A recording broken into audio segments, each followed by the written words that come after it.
Hello and good evening, everyone. Welcome to Exploratorium Berlin. Good evening. My name is Mathias Maschat, and I'm sitting here together with Milana Zarić and Richard Barrett. We are here tonight for an event called Sound and Lecture number 26. Milana Zarić, Richard Barrett, Strategies of Collaborative Creation. And as the name says, Sound and Lecture, it is an artist talk combined with a concert. We are going to start with your presentations and the artist talk. You are also invited to ask questions, of course, later, if you would like to do this.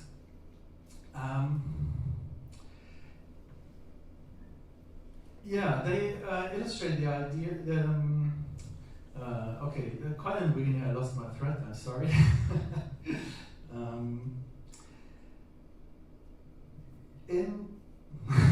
You would say something about a duet or? No, not yet. In the artistic collaboration, Richard Barrett and Milana Zarić assume that improvisation can be seen as a method of composition, and that many characteristics that are actually attributed to composition also apply to improvisation and vice versa. And the strategies of collaborative creation is the idea, and we're trying to illustrate this idea in practice. One of the implications, I'm sorry, now I'm realizing I have the wrong paper here. I'm sorry.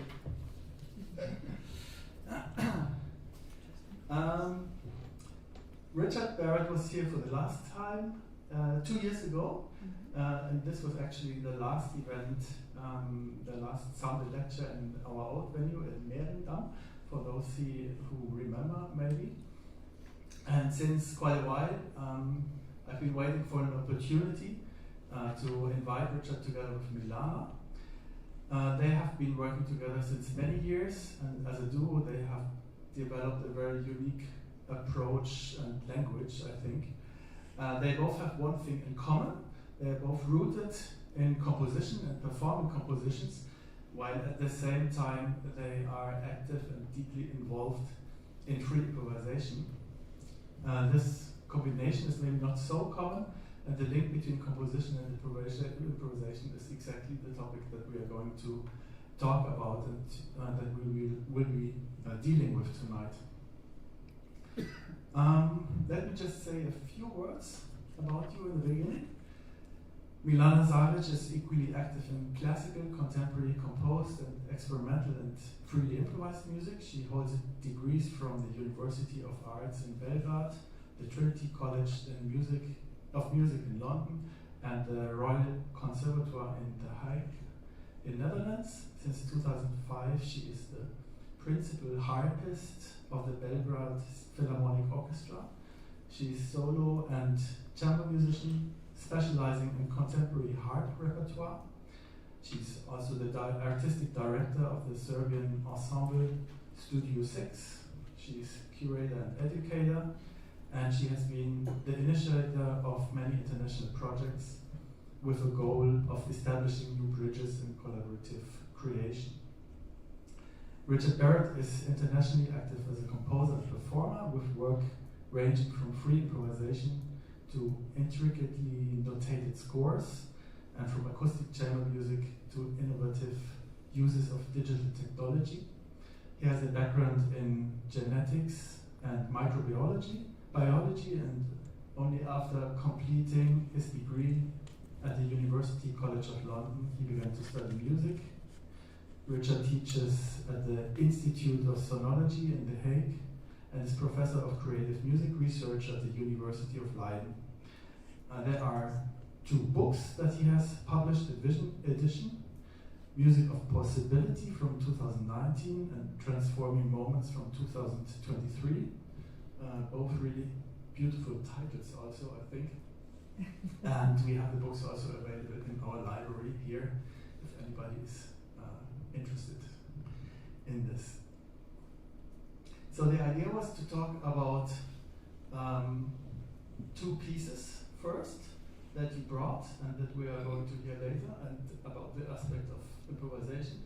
Maybe we just start with the first piece you are going to play. Hi everyone. It's a pleasure to be here. Thanks for inviting us, Matthias. One thing that I wanted to add to when you were presenting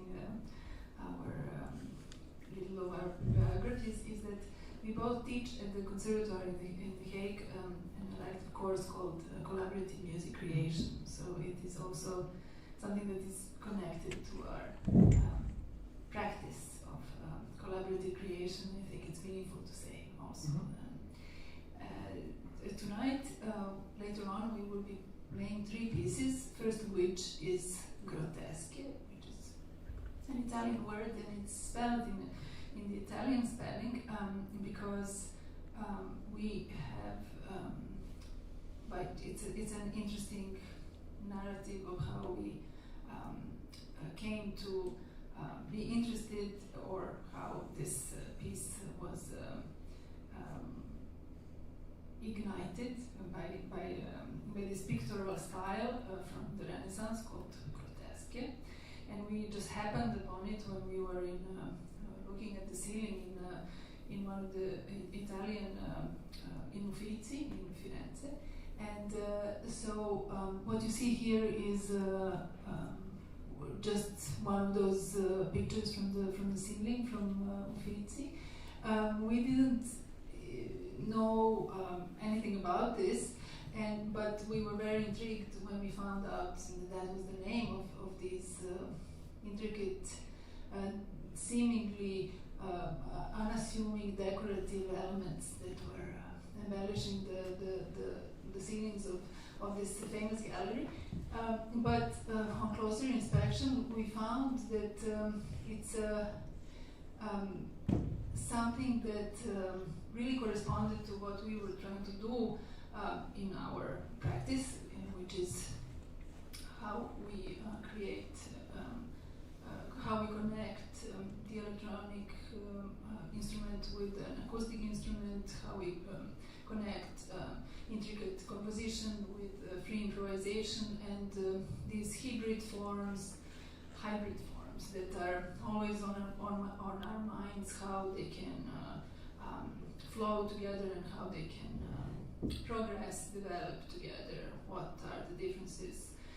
That kind of corresponded to this style, which is very hybrid-like, and it's a connection between architecture and the organic world, and between people and animals, and like various body parts of animals, people, buildings are kind of incorporated into these little details.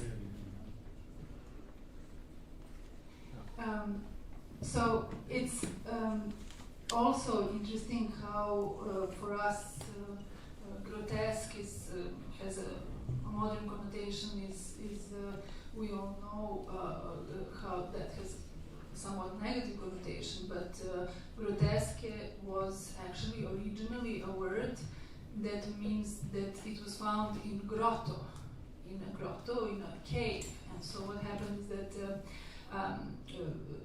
artists or an artist just happened to fall into they thought, a cave, and that's why they call it according to the falling into the cave. But actually, it was we know now it was a palace of Nero in Rome, Domus Aurea, which I think that you can actually see now. And it was his palace that was buried for many centuries, and it had late Roman pictures on fresco paintings on walls.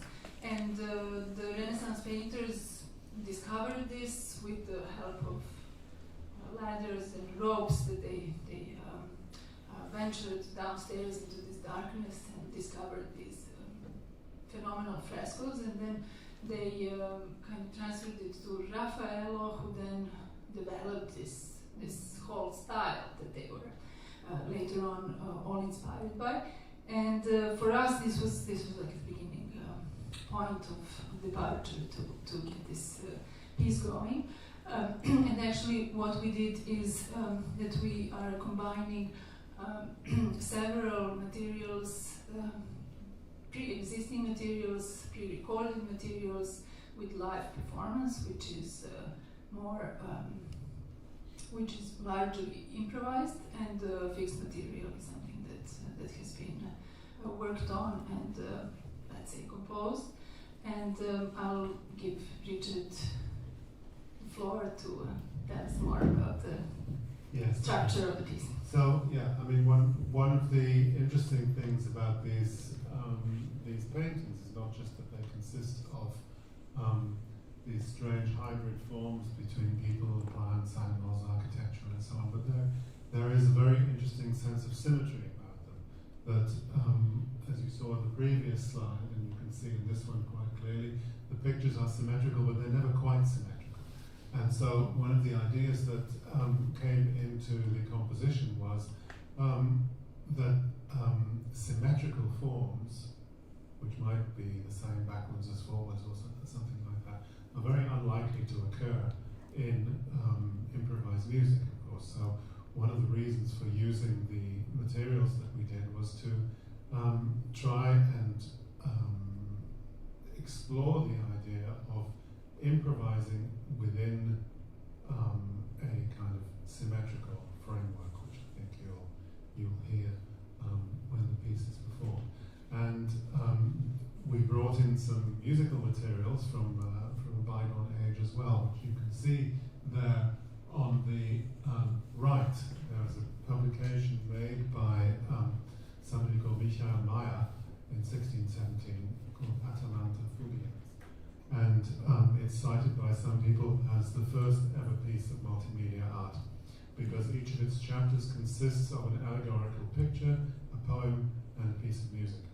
And the pieces of music are all two-part canons with a melody that runs through, and two other parts which are in some kind of canonic relationship. So there's a symmetry there as well, which was brought into play in the piece. And so that was a kind of framework that we began from, and also something that's very clear from these grotesque paintings is a very clear distinction between foreground and background, and that's also something which comes to the fore quite a lot in the composition. So then we have this symmetrical framework which we gradually developed improvisational responses to. So the composition process was something that took place through actually trying the sounds out in combination with one another,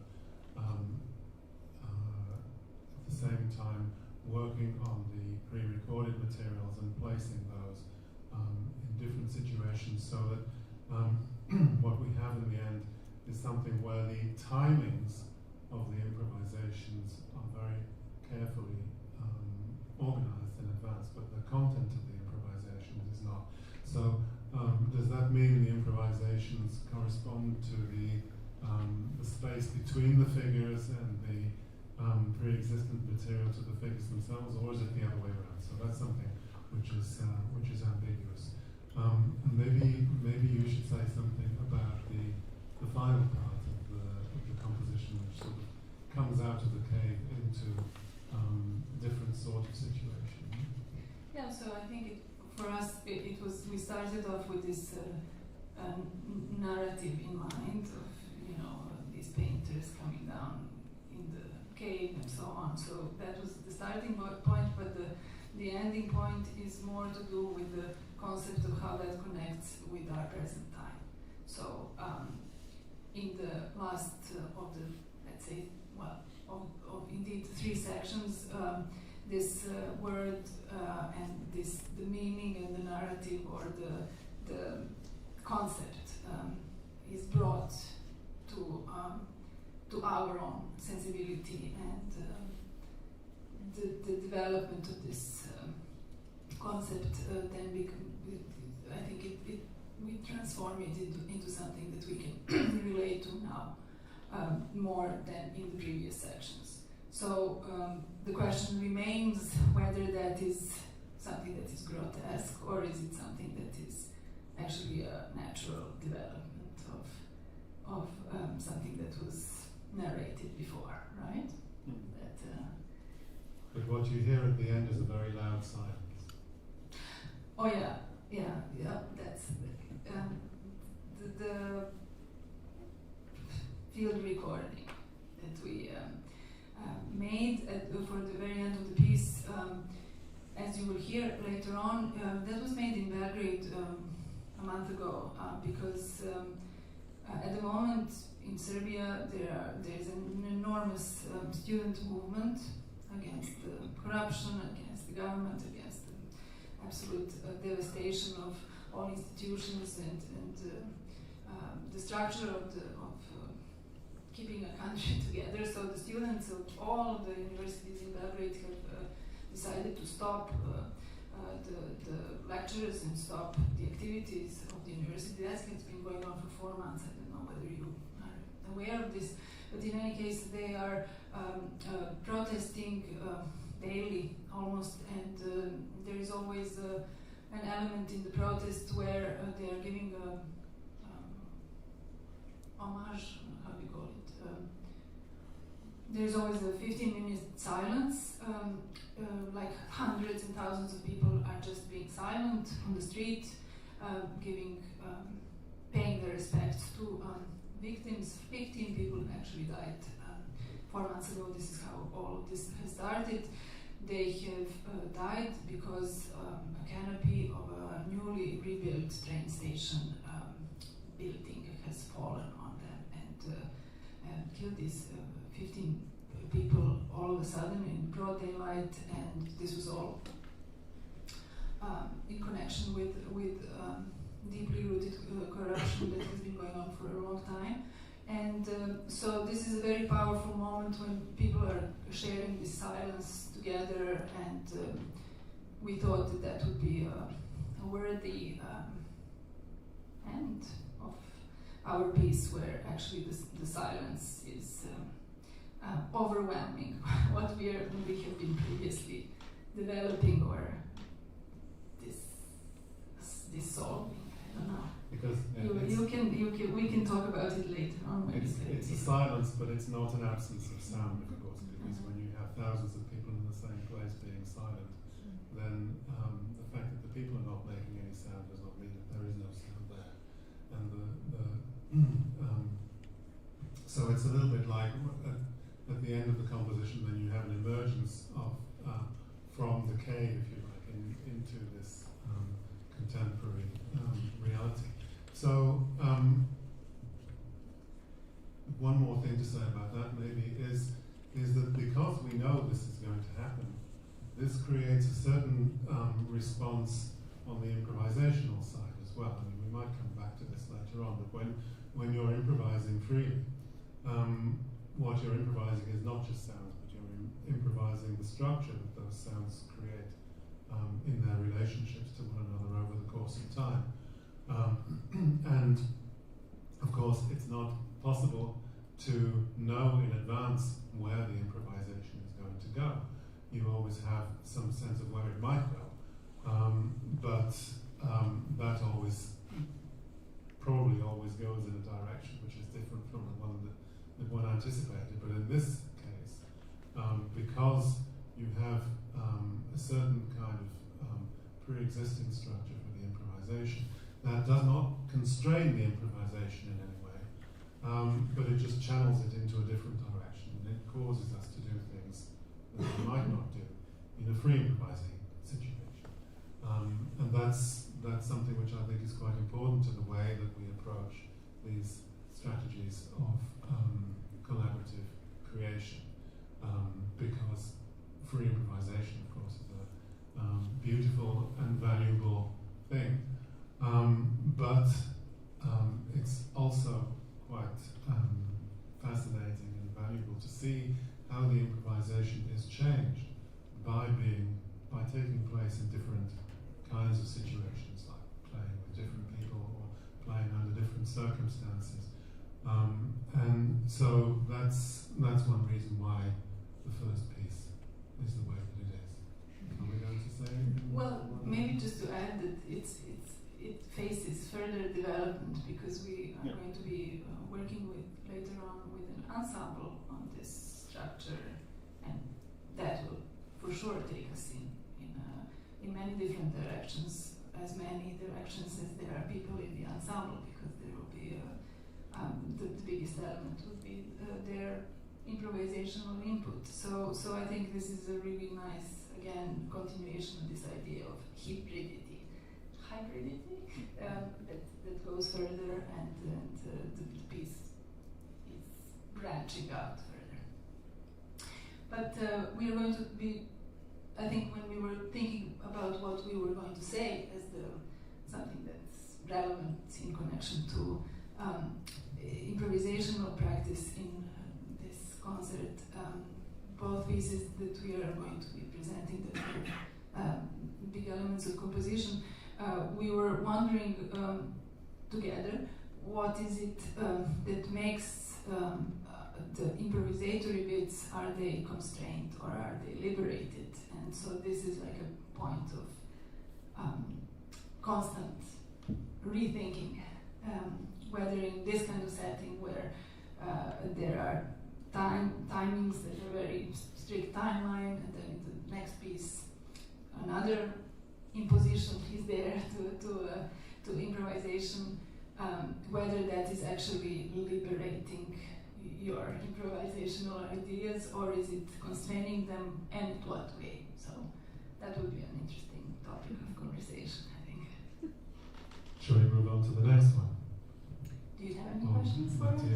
Well, I mean, you have been studying this already right now, about the relation of improvisation and composition, and how this is, how the composition is inspiring the improvisation in a way. So you don't do anything. It's the way you are improvising is deeply connected to the material that is given by the composition, one could say.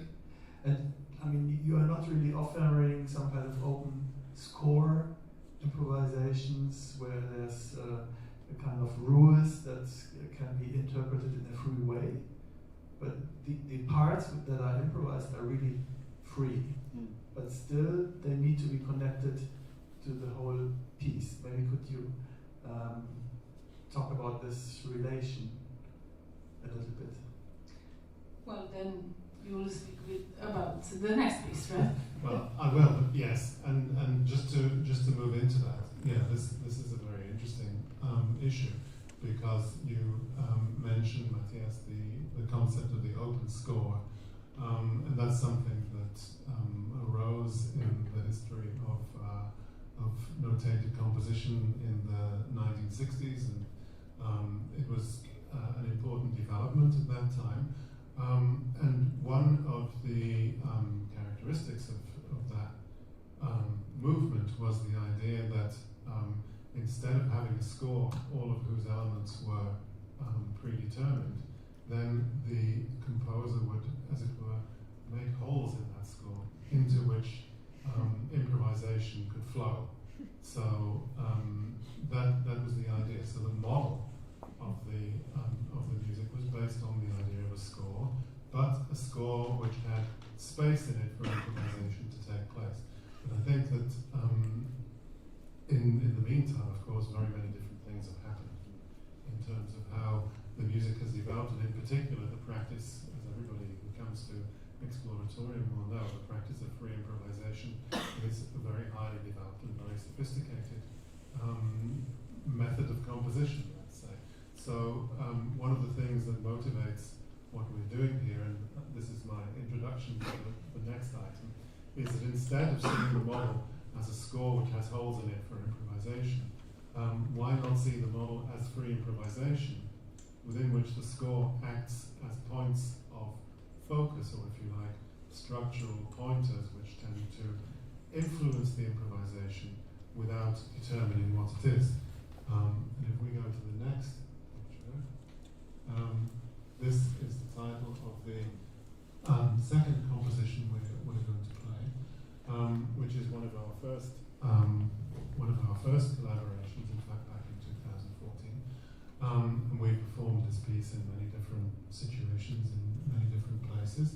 And I've put this photograph from a book of photographs, a very famous book from the early 20th century by Karl Blossfeld, of some tendrils to show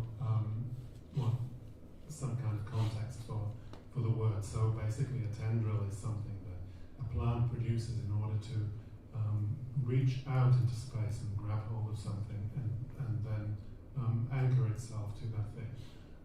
So you can see, I think these are from pumpkin plants in the photograph.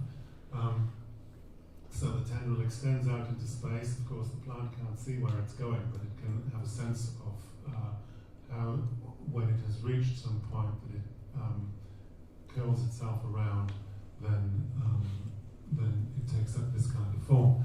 And another point to make here from yet another visual art parallel is in the paintings of Francis Bacon. And what I would like you to perhaps think about here is if you look at that painting, you can see that there are some elements in the painting which are obviously very carefully painted with a very fine brush and very fine and intricate detail. There are other points in the painting that look very much as if the artist has just thrown a pot of paint at the canvas and the various blobs have landed by chance wherever they did. But then there are a lot of other parts of the painting where it's not really clear whether it's one of these things or another. And we know, for example, that one of the techniques that Bacon used during painting was to paint something and then take a sponge and wipe over it so that it would create a completely different form from the one that it originally had. And I think it's also interesting to look at this interaction between spontaneity and this careful brushwork in connection with how a composition and an improvisation might come into contact with one another. And so this is a page from the piece, and the composition tendril was made by beginning with this idea of the plant tendrils where the two hands of the harpist are a little bit like the two tendrils which start off separated from one another and gradually interlock as the music goes on. And that provides a kind of structural process which goes on throughout the notated part of the piece. And well, notice that. Okay. And the way that the composition process continued from that was to break into that process and to compose little transitions or exceptions or interruptions to the main material that is a bit strange. So you can see, for instance, those of you who can read scores, you can see in the top system there is a bar at the beginning of the system and a bar at the end. And both of those are this two-part process where the hands are gradually coming together. And then it opens out in the middle to a different kind of music. And that happens many times during the course of the piece. So that when we perform it then,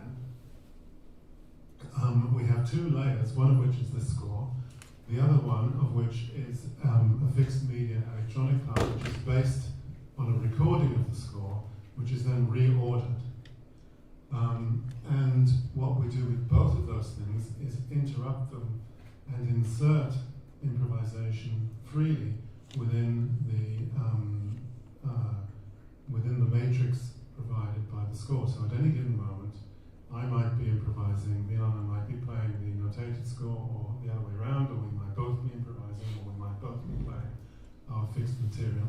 And so this process of gradual interruption and interpolation, which produced the score, is taken further into the time of the performance. So the composition process itself extends into the live performance. And that gives rise to a particular approach to performing, which maybe you can say something about. This time around, when we were preparing for it, I haven't played it for a long time. We played it before, but it's always something that needs work and special attention, because there are many details in the score, dynamics-wise, and both hands are like there is no vertical, so everything is kind of should be happening at the same time, but kind of disjointed from one another at the beginning and so on. And so I discovered that previously, when I learned the piece years ago, it was a completely new concept for me, and it was very difficult to go from performing a written complex piece that's very intricately laid out and that you are performing in real time, and then being obliged to stop that and go into completely free improvisation, and then even more difficult was to come back from free improvisation back to the score and to constantly do that. And I thought as if there are like two parts of the brain that are involved in these two activities, because it seemed like something that there is like a big journey that you have to go to travel to in order to reach the clarity of ideas, or when you freely improvise and then come back and be very meticulous and very professional in performance. But then it occurred to me that this is like the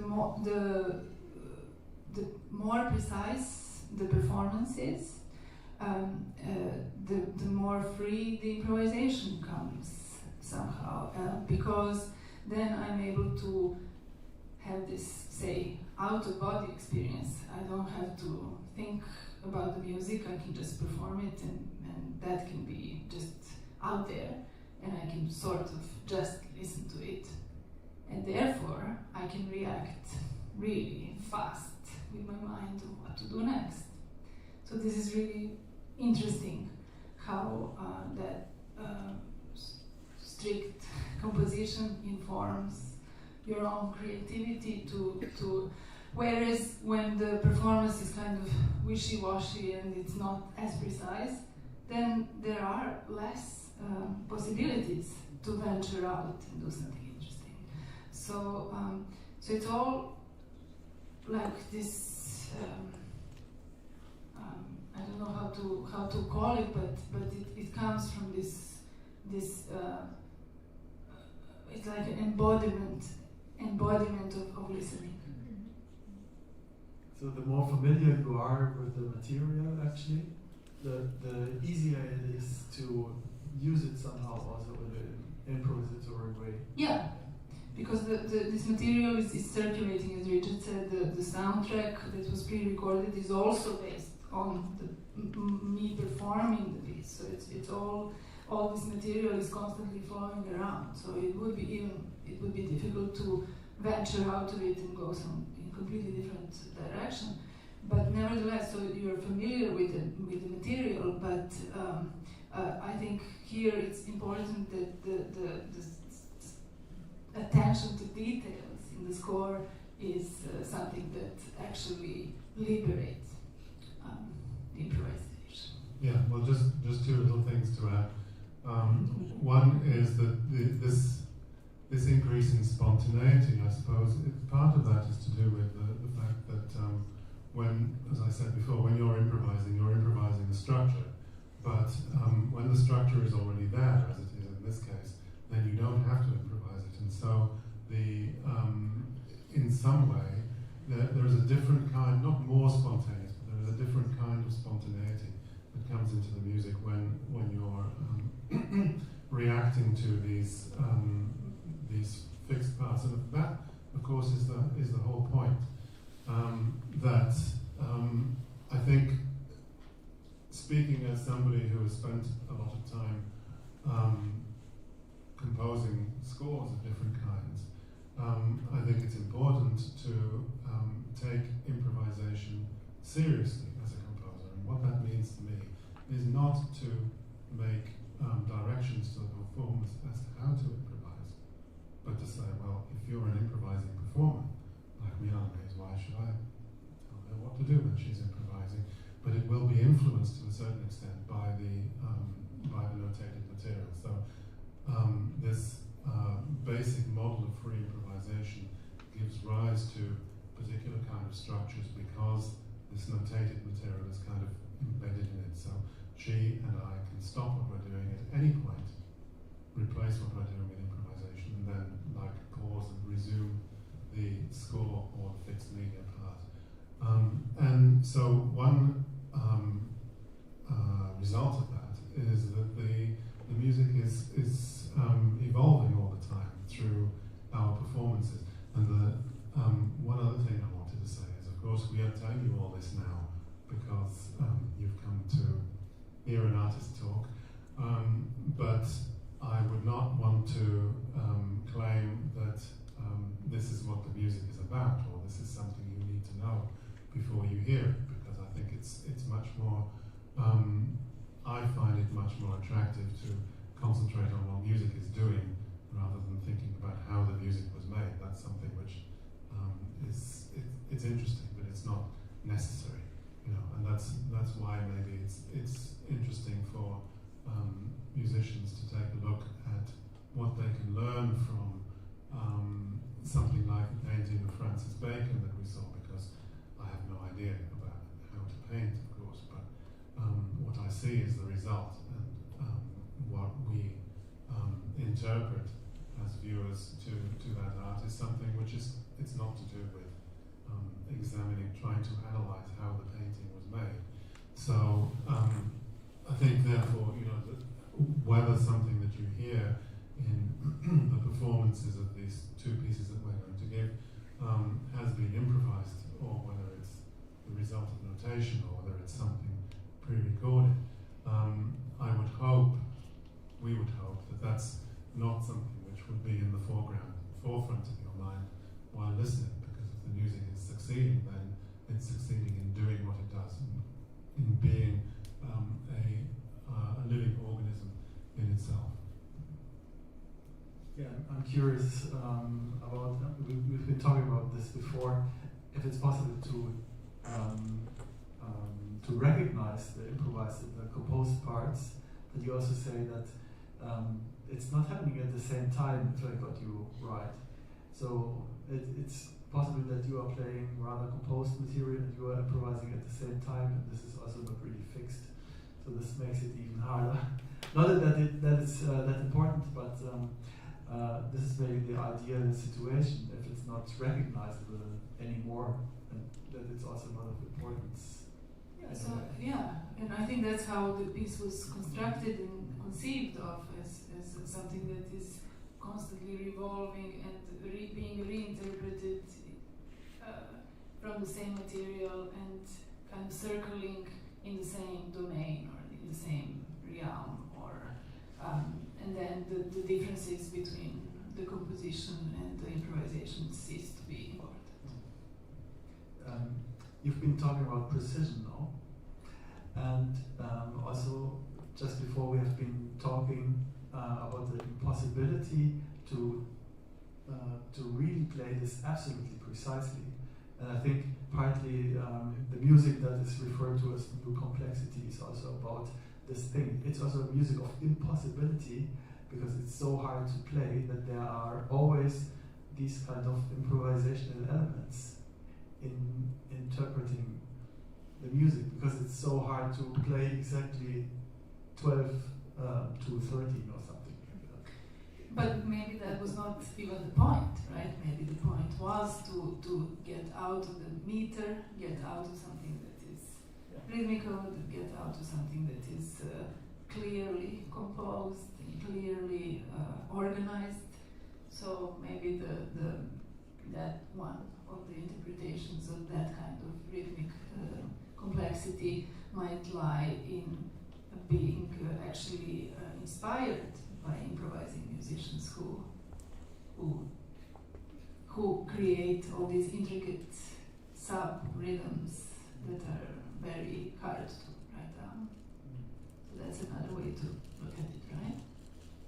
Yeah, well, I don't really agree with this idea that when people are realizing a score that has rather complex notation that they're improvising, because they actually prepare the performance.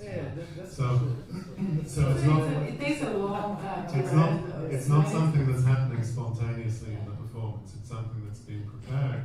And you know, if you look at the piano music of Chopin, for instance, you see rhythmical groupings which are not so different from what you have here. And then every pianist will interpret those in a different way. But they will be quite consistent in their own interpretation of it as well.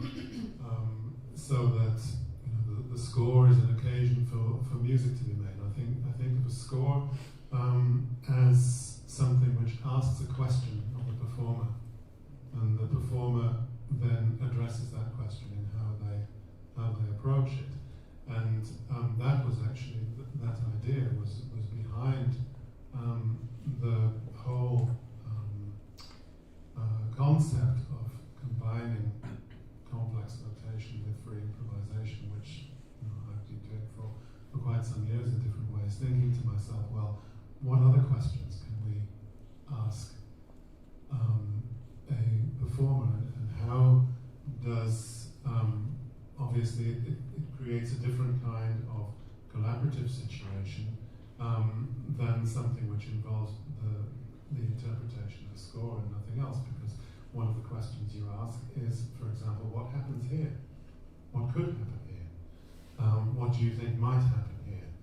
And do you think it should always be the same, or do you think it should always be different? And this is a little bit like taking my own approach to performing into the composition process as well, because if I'm performing my own music, I'm a little bit impatient about doing it the same every time, and I never found much interest in that.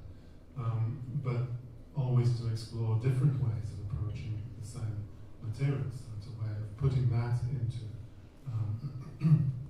into a collaborative situation. So it's not just me thinking that way, but I suggest to other people who are performing the music that they might think that way as well. But maybe we can move on to the third item in the program, which is going to be a free improvisation. Because I think it's very important that this, coming back to it, this is the context in which all of this takes place. So then it's a matter of something very exciting, of course, is which you start with nothing, and a structure comes into being, which, in a sense, you're trying to, like getting a plant to grow without falling over. That everything that happens as the improvisation grows in time is something which is not just influenced by what has happened before, but it's influenced by your idea of what might happen next. So that's people might call that a rather compositional approach to improvisation, but I think that this is something that improvisers do, whether they are consciously thinking in that way or not. I mean, that's something which maybe is open to a certain amount of argumentation. But the composition of structure through improvisation is something which is that's just as exciting as any other way of making music. But it will be interesting to see, and obviously we can't say anything about this at the moment, how the third piece in the concert, being a free improvisation, is going to be influenced by what has taken place before, because it will be influenced by it. Just as you're listening to it will be influenced by what you've heard before. But in what direction it goes is completely open. Yeah, I think I just wanted to go back for a second to the second piece, and well, I was thinking about what you were saying, how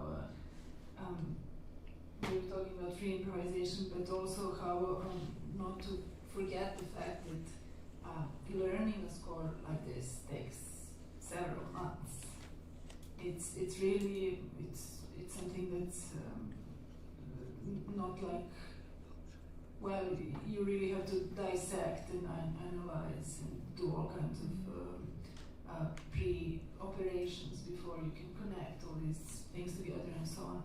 And because you do that, and because the rhythm cannot be precise because you're not a machine, nor do we here have maybe Carnatic musicians who would be more able to do these rhythms, you know, like I'm sure they would, because they're way higher in that rhythmical realm than we are. But because you so then you make it your own in a way. And I was thinking a lot about how performance of a complex piece by Richard, or something that is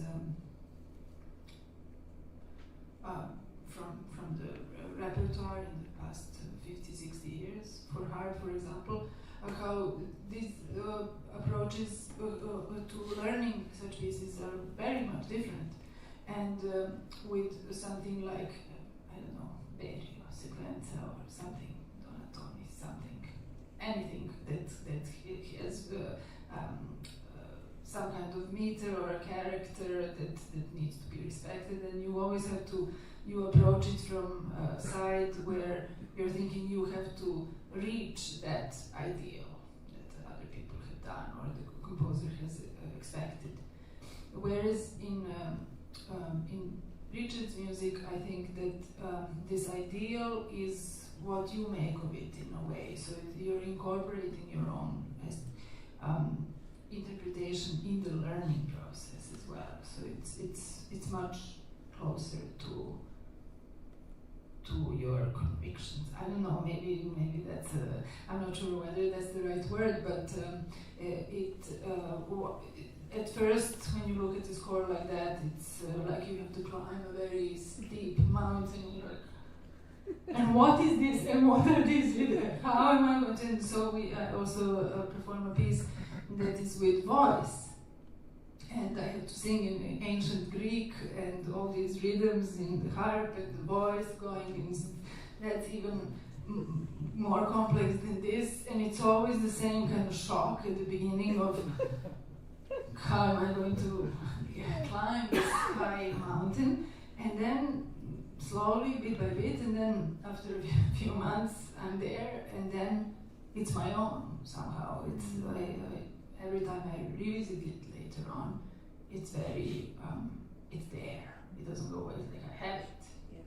Yes. It's really interesting. And then I'm sure part of it is, a big part of it is because we are kind of playing with it all the time, making it different, making it grow, develop, or according to the moment when we are playing it, it's always different. So I think that's really a special and unique experience. Yeah, but this is also really interesting. I think that it seems that you are not developing some kind of standardized cadenza playing or something like that. So it's really always fresh the way you can approach from a piece. And there's always something new, maybe because there are so many details and so many different dynamics, articulations, rhythms. There's always something, So it's a, you feel maybe that you are growing with that piece as well as a musician. So it's a constant, constant development of mental as well as physical. Should I say something? Maybe somebody has questions, or yeah, maybe Richard can add something, and if you want to join. Yeah, well, I just wanted to put one more idea out today, which is that carrying on from what Milana's just been saying about how she's involved in interpreting these scores and in music which mixes improvisational with other methods of composition and free improvisation itself, that one thing that I think comes out of this is an idea of how can we think of musical innovation in our time? How can we discover a new music, so to speak? we see that there were developments towards including eventually any possible sound within a musical composition or an improvisation, for that matter. That there was no longer a sense of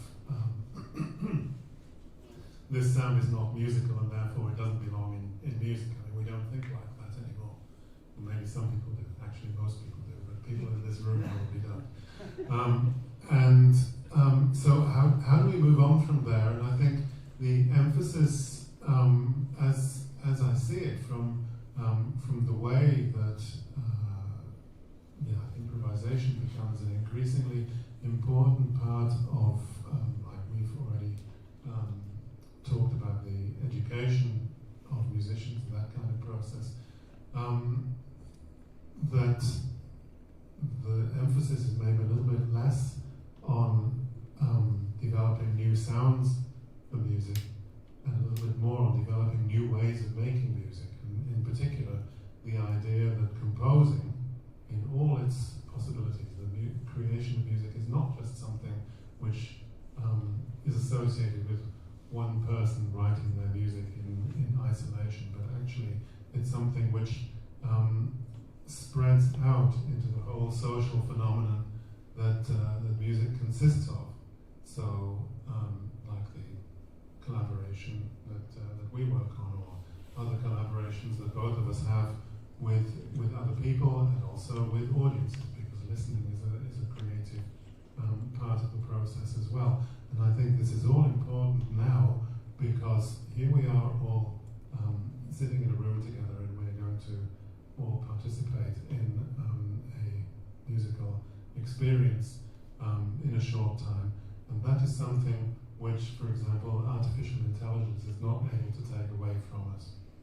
And that makes it much more important, I think, that there are AI programs which are able to generate music in any given style, and that obviously is something which will continue to develop until it might not be possible anymore when you listen to some music on the internet to tell whether it's being composed by a person or whether it's being composed by an AI. But on the other hand, when you have this social phenomenon here of everybody in the room listening, and when you have the music being improvised, or when an important element of that music is improvisation, the improvisation is also affected by the presence of all the people in the room. And that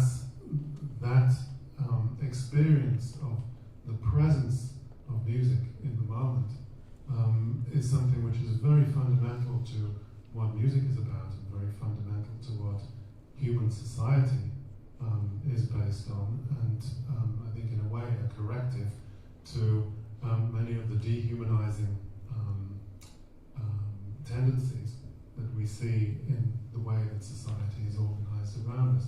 So for that reason, I think working on improvised music is one of the most important things that an artist can do in this time, because it is in and of itself an activity which brings people together rather than just something which creates sounds, because a computer can do that. And it seems very important to start concentrating on the things that make us humans, and not some kind of the slaves of the machines, so to speak.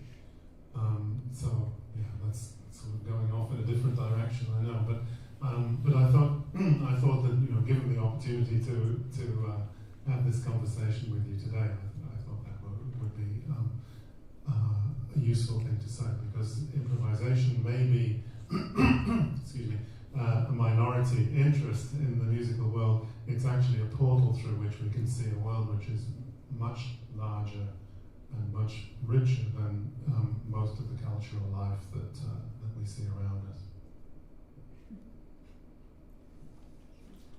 Yes, I mean, this is a very true observation, for sure, and this is also part of the huge fascination, I guess, that we are having here for improvised music and for improvisation.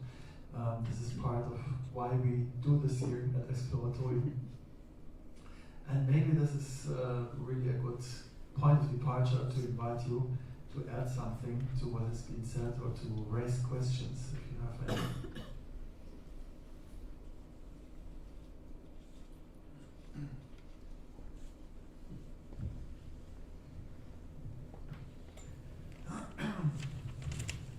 Not yet.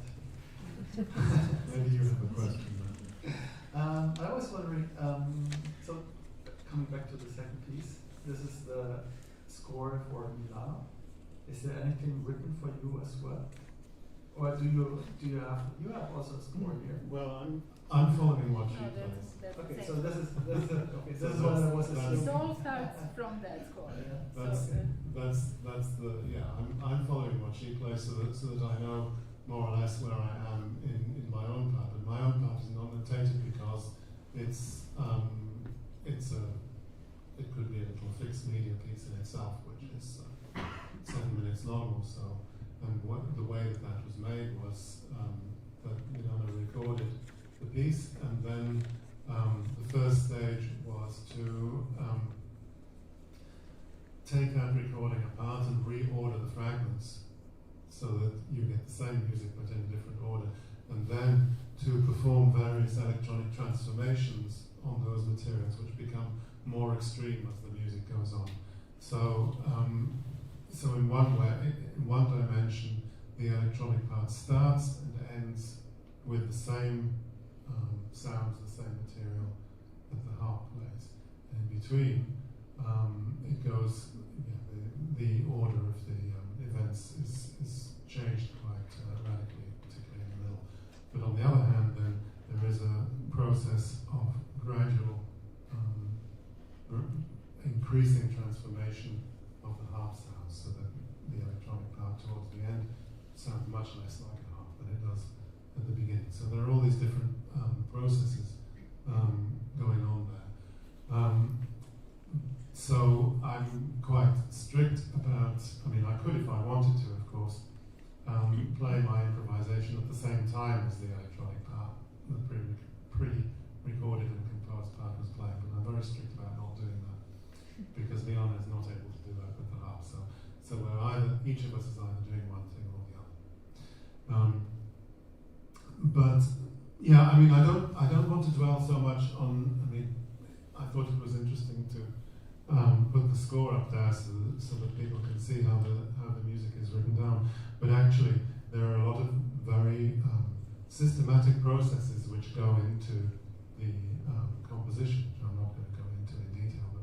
But the reason for those systematic processes is to create a space for spontaneous actions and reactions during the process of composition. Like, for example, interrupting some process and inserting something freely inside it.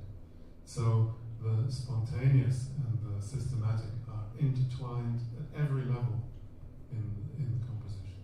So the compositional system is a little bit like making an instrument which you can then improvise on. It reminds me of an anecdote. When I was a student, I used to be involved in a theatre group at the university where I was studying. And one of my fellow students there, who was interested in directing,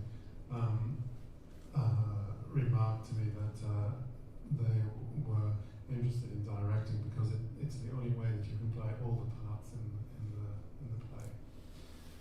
Because otherwise you wouldn't be able to make up your mind which part to play. And it's a little bit like that with me in instruments.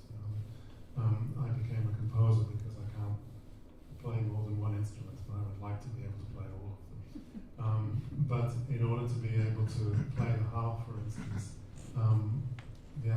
unfortunately, that involves the participation of somebody else in the process.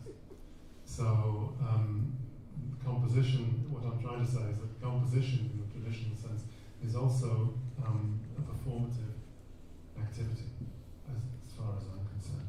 But there is this notion of I'm using the acoustic instrument and the electric harp, and that is the point of the electric instrument is to put that to electronics as well. So then I'm kind of trying to come from the safety of my string world into your electronics and see how we meet somewhere closer. And so this is our duet has largely been also concerned about the sounds of how where do electronic and acoustic instruments meet and in what various ways. So I think that's a big part of what we're going to be doing today as well. One thing which is still interesting me here, so when Milana was telling us about her way of dealing with this kind of different realms, playing the score precisely and switching to improvisation and how hard it is it the same for you as well, Richard, or is it more that you are closer in your way of playing between? I mean, is it but the he same? doesn't have to play his original score, right? That's a soundtrack that he. So you can add improvisations at any time in a way. Yeah, well, I didn't have to learn all the notes, but of course I did write them. So I do have quite an intimate relationship with those notes through another channel. Sorry, what was the question? Well, I was just wondering if it's if for you it's also switching between playing the exact composition and free improvisation. If it's also that separated between these two ways of dealing with the performance. Well, to me, it's something that comes quite naturally. And that's one reason to want to express that in a collaborative project of some kind. And I think, eventually it might become more natural to other people to do that, because it's quite an unfamiliar thing for a performer to do. Particularly when, the improvisation is completely free and the notation is very precise in its propositions to the performer. So I don't know. To me, it's just a natural way of thinking. That's what creative musicians do, of course. Is that they what you're hearing when we perform is, or when anybody performs, is intimately related to the way that person or those people hear music, and for that matter, hear anything else as well. So a composition or a performance is an expression of a way of hearing, not just hearing sounds, but hearing the way that sounds relate to one another. When you said separated, I was just all of a sudden reminded of this TV series that we are watching now, Severance. Do people know about this? Severance. Yeah. So in it, people are divided between their life selves and their work selves, completely. Like they are completely severed one from the other. So I was thinking how we started from this premise, how there is a severance between the intricately performing composed score and completely free improvisation. And for me it certainly seemed at the beginning when I started performing such pieces that it's severed between. And so I think maybe we have been going in the direction of reintegrating these ideas back into one, which is so that there is really, in the end, not that much of a difference. I didn't really find a better word for what I actually wanted to ask or express. No, I thought that was really great. Yeah, maybe it's too hard, but I think it was just right. Yeah. Okay. Quite a few times we've had the music first and the talk afterwards, and then it was also maybe even more inviting to ask questions after the experience of the performance, which we don't have yet. Still, I would like to ask if now maybe still there's a question. Yeah. Well, of course, everybody is welcome to ask questions after the performance as well, right? Yes, yes. But maybe not like this in a formal way, but Thank you so much. So I'm also very curious about the level of your collaboration, the social level, how you are, because I have the sense like when there is a way of your own methodology and how you make your own methodology, it needs time of your in between two of you, like maybe having long conversations or long rehearsals, long meetings, long talks, and how long and how it goes. Like I would be really interested to hear also your working methodology and your effort of like maybe much more than yeah. Well, I think usually we wouldn't be talking that much about when it comes to our programs, but this time around, when in the course of our preparation, there was this insistence of disseminating what we were doing, and or maybe a wish to go forward with our program and so on. But because we knew that we had a talk, so we wanted to incorporate our real life, our rehearsal experience, because I thought part of our talk is going to be method of composition and structure and concept and all that, and then the other part is performative part, right? So you know, both should have been addressed.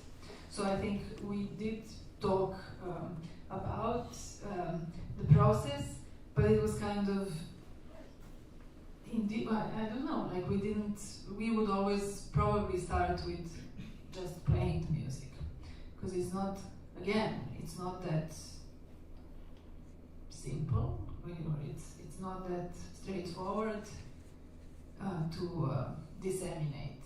And we do a lot of improvising music, and we might speak about impressions, but we don't really analyze improvised music very often, or am I wrong about that? Well, yeah, I don't know. I mean, it's just as Cornelius Cardew said, music is a dimension of perfectly ordinary experience. So everything that you experience in your life is something which forms part of your creative personality, whatever that is. And so I guess it wasn't so much a question of having intensive sessions of saying, okay, now we're going to work on our collaborative composition for the next 3 hours, but more that different ideas sort of came in over a longer period. For example, you know, we were looking at these canons by Misha and Maya, and then deciding, okay, which are the most interesting ones, because there are 50 of them altogether. So we listened to all 50 while we were on a long car journey, and then thought, yeah, this one's interesting. So there is a certain variety there, and then Milana recorded the 3 parts of each of these canons, chosen ones separately, so that they could be differently electronically treated, and then those were put together into the 3-part canons, and then there was the idea of making them gradually get shorter and faster by speeding them up, and then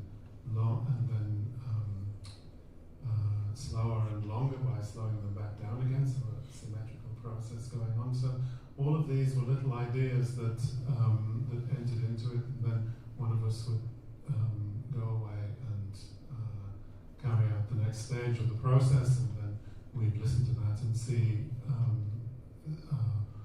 how it combined together with what we'd already thought of. And then there was, when Milana was in Belgrade a few weeks ago and recorded the loud silence in this demonstration.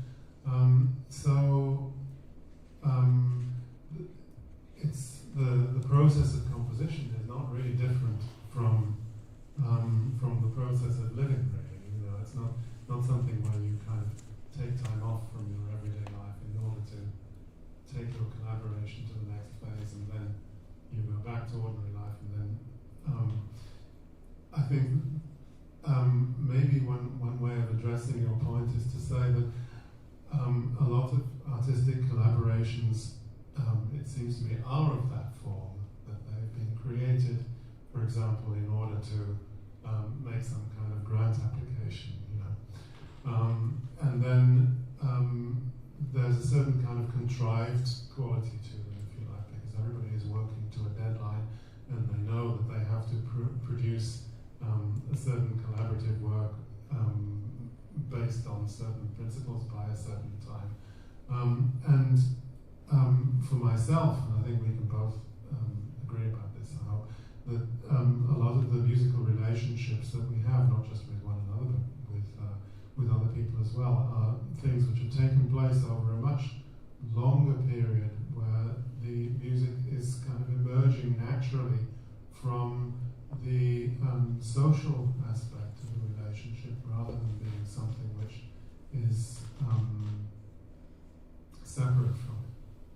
You know? So we've been working closely together for the last 12 years or so, which is the amount of time we've known each other. And I have other collaborations that have been going on for almost 40 years now. And I think, for me, that there is always something new to discover. And it's maybe one of those paradoxical things again, that the longer a collaboration goes on, from my perspective, the more new and profound things can emerge from it. It's not like, oh, let's go back to this old thing again, but it's how do we take this to the next stage? Well, and the fact that we improvise together always is, I think, even getting. I was involved in an ensemble for many years, and we were also focusing on that line between composed and improvised music, and we would go off and freely improvise in different projects, and we would play only commissioned, straightforward pieces. But our forte was the connection. I think every time we would progress and develop as an ensemble, because we were involved in improvised music so much. I mean, it really brings people together, and therefore this collaborative aspect of it, and collaborative creative aspect is such a potent and magical thing, actually.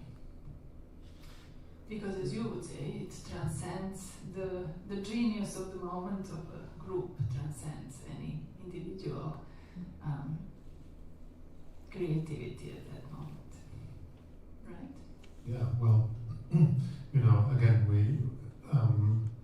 we often think of composition as something which takes place over a long time with a lot of reflection and all of that kind of thing. But when we look at composition in the 20th century and what it produced, think of something like Kind of Blue, for instance, which was produced in 2 days, if I'm not mistaken. And that is clearly a classic of its genre, in the same way as any classical piece is in that tradition. So what happened there, or what happens hopefully in any improvisation, is that the moment is so deeply encapsulated by the music that's made that it can spread itself through a wider time than just the moment in which it occurred. Some people, of course, are not very keen on the idea of recording and listening back to recordings of improvisation, but I find that a very beautiful thing, because I think it emphasizes the fact that this spontaneous music making can produce something which is just as profound in every sense as something which may have taken years to compose. Thank you very much, Milana and Richard, for the moment, for your wonderful descriptions of your incredible work. Thank you. I'm really looking forward to hear what you are doing now. Yeah, I must say it's a bit awkward to talk about it and play it. So we are going to make a break of maybe 10 minutes. There's drinks here, you can help yourself and put the money in the cash, in the cash box, and then we'll see us back in about 10 minutes. Thank you very much.